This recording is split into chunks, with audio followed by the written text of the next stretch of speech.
नमस्कार दोस्तों। मैं आपका स्वागत करता हूं मेरे इस खूबसूरत सी सीरीज में, खूबसूरत से कोर्स में, जहां पे मैं आपको यह बता रहा हूं कि हम कैसे, यानी पुरुषार्थ पुरुषार्थ का अर्थ होता है कि मनुष्य का, पुरुष का लक्ष्य, पुरुष का इस जीवन में होने का उद्देश्य क्या है, उसका अंतिम उद्देश्य क्या है, उसका अल्टीमेट उद्देश्य क्या है। और मैं उम्मीद करता हूं कि आपने लास्ट की वीडियो को देख लिया होगा, और जहां पे मैंने एक्सप्लेन किया कि किस तरीके से हम पुरुषार्थ के इस्तेमाल से या उसके प्रयोग से, या यूं कहो कि हम किस तरीके से पुरुषार्थ का सही ढंग से प्रयोग करें अपने जीवन में, उद्देश्य का किस तरीके से उस उद्देश्य तक पहुंचे, अपने जीवन के लक्ष्य तक पहुंचे। इस वजह से सबसे पहले मैं धर्म है, और आज मैंने प्रॉमिस भी किया था कि मैं धर्म के बारे में आपको बताऊंगा, और यह भी बताऊंगा न्यूरो लिंग्विस्टिक प्रोग्रामिंग की टेक्निक लगा के किस तरीके से आप अपने धर्म को सही ढंग से समझें, अपने कर्तव्य को सही ढंग से समझें। अगर आप मेरे इस चैनल पर नए हैं तो प्लीज मेरे चैनल को सब्सक्राइब कर लीजिएगा, और लाइक एंड शेयर भी जरूर कर दीजिएगा। Thank you so much. अब मैं बताना चाहता हूं कि धर्म यानी कर्तव्य क्या है। तो सर्वप्रथम आप शांत मन से एक यहीं पे बैठकर, बिल्कुल चाहे आंखें बंद करें या ना बंद करें, लेकिन आप यहीं पे शांत मन से एक बार आभास करें कि आपके कर्तव्य क्या है। जीवन के 7 पहलू होते हैं, जिसके बारे में मैं आपको पहले भी बता चुका हूं। मैं एक बार दोबारा बता देता हूं कि सर्वप्रथम जो जिसको हम सबसे ऊपर रखते हैं उसे हम स्वास्थ्य कहते हैं। उसके बाद जो हो रखते हैं उसे हम धन कहते हैं, प्रॉस्पेरिटी कहते हैं, संसाधन कहते हैं। तीसरा, जिसे हम इमोशनली स्ट्रांग कहते हैं। चौथा, जिसे हम कहते हैं सोशल कनेक्टिविटी। पांचवा, जिसे हम कहते हैं स्पिरिचुअलिटी, अध्यात्म। छठा, इसे कहते हैं हम रिलेशनशिप, हमारे रिश्ते। और सातवां, जो हमारे जीवन में एक समय भी होता है, एक तरीके से हमारा करियर भी होता है, और एक तरीके से हमारा व्यवसाय भी होता है, ऑल ओवर ग्रोथ कहते हैं जिसे। यानी इन सातों पहलू में आपके कर्तव्य क्या है, आपका धर्म क्या कहता है। और अगर आपको केवल धर्म समझना है कि धर्म क्या है, तो मेरा एक YouTube पे वीडियो है, मैं आपको वो वीडियो शेयर कर दूंगा, आप उसमें से धर्म को समझ लीजिएगा। मैं यहाँ पर वह इतना बताऊंगा कि आप अपने कर्तव्य को निभाएं कैसे, धर्म को निभाएं कैसे। देखिए, मैं ज्यादा इस विषय पर ज्यादा चर्चा नहीं करूंगा कि दुनिया आपको क्या सिखा रही है, क्या नहीं सिखा रही है। आप सब जानते हैं, तभी आप मेरे से जुड़े हुए हैं। आप इस बात को जानते हैं, आप अवेयर हैं इस बात से कि आप जिस धर्म के लिए कह रहे हैं वो एक्चुअल में धर्म नहीं है, वो तो हमारी आस्था है, श्रद्धा है। और जो सियासी चालें चली जा रही है लोगों के लिए कि किस तरीके से धर्म की रक्षा करो, वो धर्म की रक्षा उस प्रकार नहीं होती। मैं इस पे इतना ही बोलूंगा। फिलहाल के लिए मैं आपको बताना चाहता हूं कि अपने धर्म की, स्वयं धर्म की यानी कर्तव्य की अपनी रक्षा कैसे करें आप सात के सातों पहलुओं में। और मैं आशा करता हूं कि आप डायरी पेन लेके बैठे हो, क्योंकि एक कोर्स है, एक यूट्यूब की वीडियो की तरह मत लीजिएगा इसको। ये एक कोर्स है मेरा। तो आप डायरी पेन लेके बैठिएगा और लिखिएगा कि आपके सात के सातों पहलू में आपका कर्तव्य क्या बनता है, आपके लिए क्या महत्वपूर्ण है, क्या इंपॉर्टेंट है आपके लिए, जो आपको करना है और आप नहीं कर रहे हैं। यानी आप अपने धर्म से पीछे भाग रहे हैं, आप अपने कर्तव्य से पीछे भाग रहे हैं। देखिए, मैं आपको बिल्कुल सीधी सीधी बात समझाने की कोशिश करूंगा, बिल्कुल भी घुमाऊंगा नहीं, एकदम सटीक, प्रिसाइज और सीधी सीधी बात बोलूंगा कि जब कुंभकर्ण को जगाया गया और बोला गया कि जा युद्ध करो जाके, आज तुम्हारी आन बान शान का, तुम्हारे भैया की आन बान शान का सवाल है। और जब उस कुंभकर्ण को पता चला कि वो युद्ध किस प्रकार किस वजह से हो रहा है, तब उसने अपने भैया को समझाया कि वो खुद ही स्वामी नारायण से युद्ध करने की बात कर रहे हो आप, वो खुद सृष्टि के रचयिता है। और उसने ये भी समझाया कि जिस पराई स्त्री को आप हर लाए हैं, जिस पराई स्त्री को आप छल से हर लाए हैं, वो उनको सौंप दो, वो उनकी अर्धांगिनी है।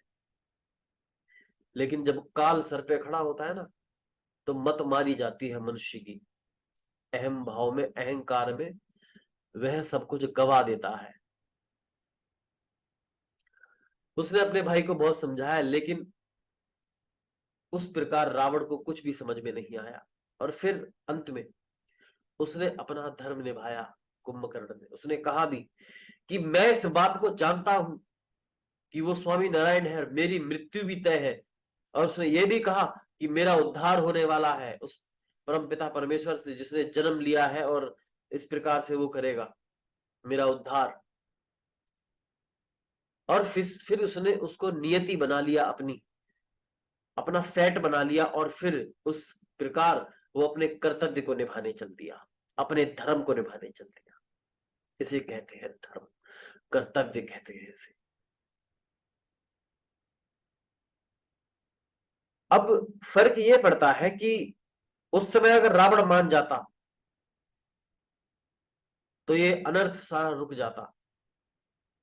लेकिन वही कि विपरीतकालीन बुद्धि जो होती है, विनाशकालीन बुद्धि हमेशा विपरीत चलती है। उसके सिर पे तो काल बढ़ रहा था मृत्यु का, विनाश का, तो इसलिए उसने उस बात को नहीं माना।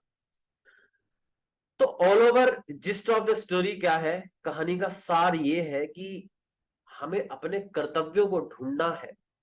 हमें दुनिया जो हमें दे रही है ना कि ये है, ऐसा है, वैसा होना चाहिए, ये होना चाहिए, उसे एक मिनट के लिए त्याग देना है, छोड़ देना है, समर्पण कर देना है उस चीज का। और अब अपने आप को धर्म के प्रति, अपने आप को अपने कर्तव्य के प्रति समर्पण कर देना है, सौंप देना है अपने आप को। और मैंने बताया कि आप जीवन के इन 7 पहलू को लिखें और देखें कि आपका कर्तव्य क्या है। उदाहरण के तौर पर रिश्तों के प्रति आपके कर्तव्य क्या है। आपके रिश्तों के प्रति आपके कर्तव्य है कि आप अपने पिता की सेवा करें, आप अपनी माता की सेवा करें, आप अपने भाई का ख्याल रखें, आप अपनी, अगर आपका विवाह हो चुका है तो आप अपनी पत्नी का, अपने बच्चों का ख्याल रखें।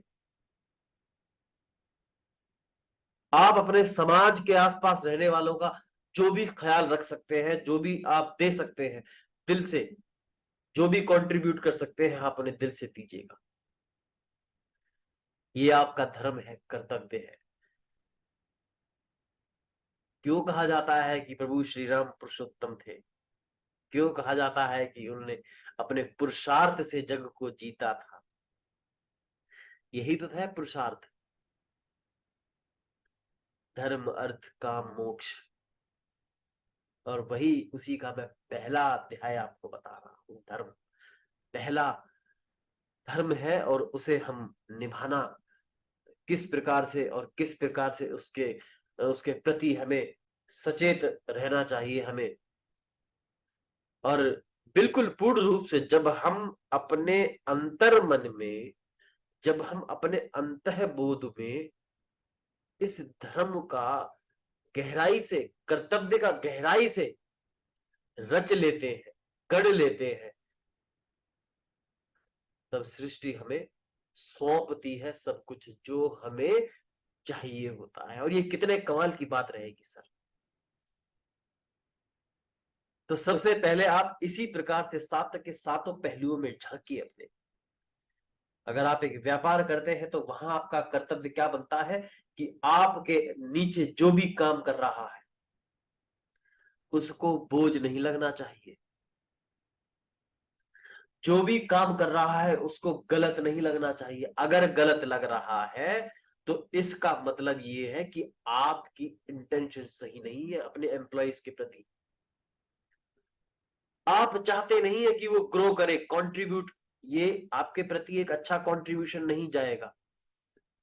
अगर आप एक सेल्फ में जी रहे हैं, सेल्फ एक अभाव में जी रहे हैं कि मेरा यहाँ पे 12 घंटे वो काम करें और इतने से पैसे मिले, और वो एक आध घंटे इधर उधर हो जाए, हाय तो आपको चिंता खा जाए, आपके मन में एक उबाल सा आए, उफान सा आए कि ले मैं इसको अब्यूज करूं, ये काम छोड़कर क्यों जा रहा है।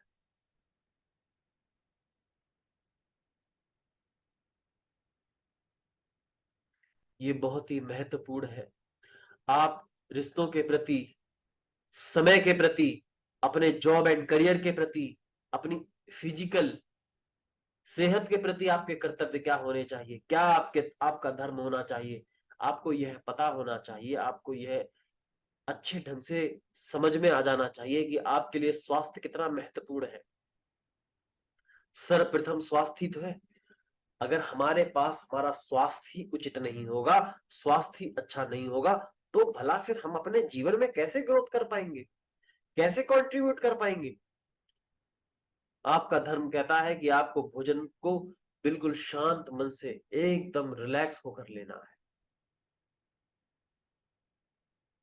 बिल्कुल शांत मन से, ताकि वह आप पर हावी ना हो जाए, ताकि आप कहीं ऐसी स्टेट में ना हो जो आप फूड ले रहे हैं वो गलत जगह पे ट्रिगर ना हो जाए, और गलत ट्रिगर ना हो जाए जिसकी वजह से आपको कोई भी बीमारी हो सकती है सर।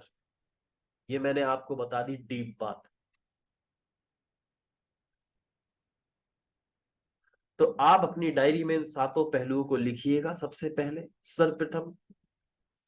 और नंबर 1 उसमें देखिएगा कि किस प्रकार से उसमें कौन सी ऐसी चीजें हैं, कौन सी ऐसी कर्तव्य है जिसको जिसको आप समझना है और आपको अभी से निभाना है। और उसमें से एकदम से मत लिखिएगा, 5 लिखिएगा डायरी में अपने, जनरल जो डायरी आप लेके बैठे हुए हैं उसमें 5 लिखिएगा चीजें, और कल से दृढ़ संकल्प लीजिएगा, नीचे लिखिएगा ब्रैकेट में कि मैं संकल्प लेता हूं कि मैं कल से इन 5 चीजों का पूर्ण रूप से पालन करूंगा। और फिर आप जब लिख लेंगे तो शाम को आके उसे देखिएगा कि आपने क्यों नहीं किया, और अपने आप से प्रश्न कीजिएगा कि मैं इसे क्यों नहीं कर पाया, क्या रोकता है मुझे उसे करने के लिए। अर्थात आपका धर्म तो प्रथम है, मित्रता है तो आपका आपका मित्रता का धर्म क्या कहता है। और अगर कहीं कहीं कोई कन्फ्लिक्ट है कि जो दोनों धर्म बीच में आ रहे हैं और आपको समझ नहीं आ रहा, तो मैं यहां पर आपकी मदद करने के लिए तैयार हूं। उसके लिए आपको मुझे 1 to 1 बैठना पड़ेगा, क्योंकि वहां पे एक अलग प्रोसेस चलेगा, अलग चीजें होंगी, मुझे समझना पड़ेगा कि वो एग्जैक्ट है क्या, और वो आपके हित में। और ये भी पूरी न्यूरोलिंग्विस्टिक प्रोग्रामिंग होगा। वहां पे मैं बातें नहीं करूंगा, ज्ञान नहीं दूंगा आपको, वहां पे मैं आपको आपकी एनएलपी की टेक्निक से आपको वो चीजें मर्ज करूंगा, और जो निकल के आएगा वो हमारा सबकॉन्शियस माइंड यानी रेफरेंसेस ऑफ ब्रेन हमको वह बताएगा कि जो हमें सही करना है। तो उसके लिए आप मेरे से मेरी वेबसाइट से मुझसे जुड़ सकते हैं, मुझे कॉल कर सकते हैं, मेरी वेबसाइट की प्रोफाइल में देख सकते हैं, वहां से आप मुझसे जुड़ सकते हैं। तो आप मैं आशा करता हूं कि अब आप समझ चुके होंगे कि आपको क्या कदम लेना है अपने धर्म के प्रति, अपने कर्तव्यों के प्रति, और आपको केवल वही करना है जो आपके धर्म के हित में है। आपका समय बच जाएगा, जो आप यूं ही जीवन को यूं ही व्यर्थता में जाता जा रहा है, समय यूं ही बहता चला जा रहा है जिसका कोई मोल नहीं, जिसका कोई अर्थ नहीं, वह समय रुक जाएगा और आपको केवल वही मिलेगा जो आपको सच में चाहिए होगा। ये एक बहुत कमाल की बात रहेगी सर, आप स्टार्ट कीजिएगा। मेरा हर कोर्स ट्रांसफॉर्मेशन कोर्स होता है, हर कोर्स में आपका जीवन बदल सकता है, जिस भी पहलू की आप बात करें। अरबों तरीके हैं जीवन को एक सही दिशा देने के, एक सही राह पे ले जाने के। तो आप इस चीज को कीजिएगा। मैं नितिन शर्मा तहे दिल से दुआ करता हूं कि आप स्वस्थ रहें, धनवान रहें, और मैं आपके लिए कुछ कोर्सेज लेके आया हूं जो पेड कोर्सेज है, जिससे आप एफर्टलेसली अपने अवचेतन मन का इस्तेमाल करके अपने जीवन में बहुत सारी चीजें हासिल कर सकते हैं। और मैं वो डिस्क्रिप्शन बॉक्स में दे दूं। मुस्कुराते रहिए, खिलखिलाते रहिए। मैं नेक्स्ट वीडियो में आपको मिलता हूँ। Thank you so much.